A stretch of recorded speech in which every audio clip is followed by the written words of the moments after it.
Hey, what's going on YouTube? My legal birth name is Language Simp, and today I'm going to teach you how to speak Spanish exactly like a native speaker. Now, I personally am not a native speaker, pero cuando hablo español, todo el mundo cree que soy de Mexico.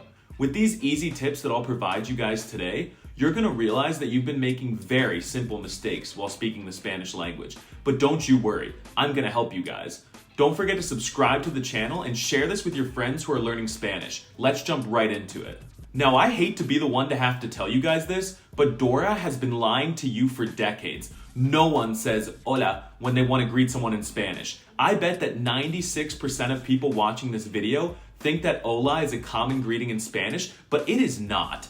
Did you know that hola can actually be an extremely offensive slur?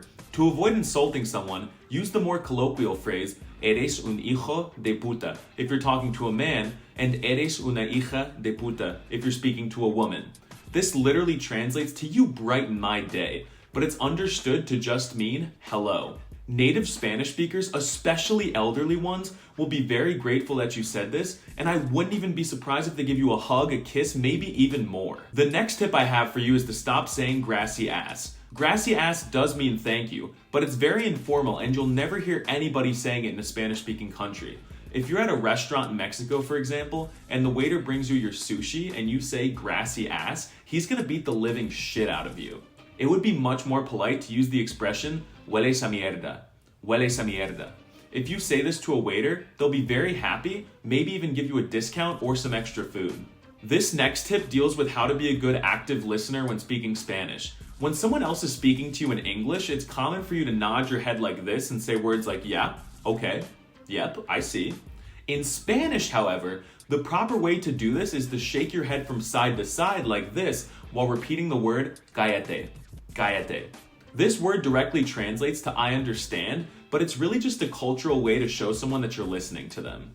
Over 500 billion people speak Spanish, and it's the official language of 18,000 countries, so naturally there could be some dangerous areas and people that you might encounter when you're traveling. This next tip could save your life. If someone ever threatens you, robs you, or you're captured by, I don't know, a cartel member, look the person in the eyes and say, "Te juro que te voy a matar, hijo de la gran puta." This is a very funny inside joke in the Spanish-speaking world, and the criminal will laugh his ass off. You'll have so much time to escape. Some of you might be watching this video because you have a significant other whose native language is Spanish. Don't worry, I'm here to help you guys as well. I'm sure you all know by now that te amo and te quiero both mean I love you, but it's much more passionate to look your lover in the eyes and say, me gustaría casarme con tu hermano. This sentence is a little too emotional and filled with love that your partner might even start crying or screaming out of affection. If they start crying or screaming, let them know that you understand by shaking your head like this and repeating cállate. This last tip will be very helpful if you're ever lost in a Spanish-speaking country. If you don't have access to a GPS and you need directions, the best way to ask someone is to walk up to them, point at them like this and say, coño, coño. This is a very polite way to say, I am lost, please help me. I hope you found this video helpful. Subscribe and like the video if you did. If you speak Spanish, please leave your own tips in the comments section and stay tuned for the next video.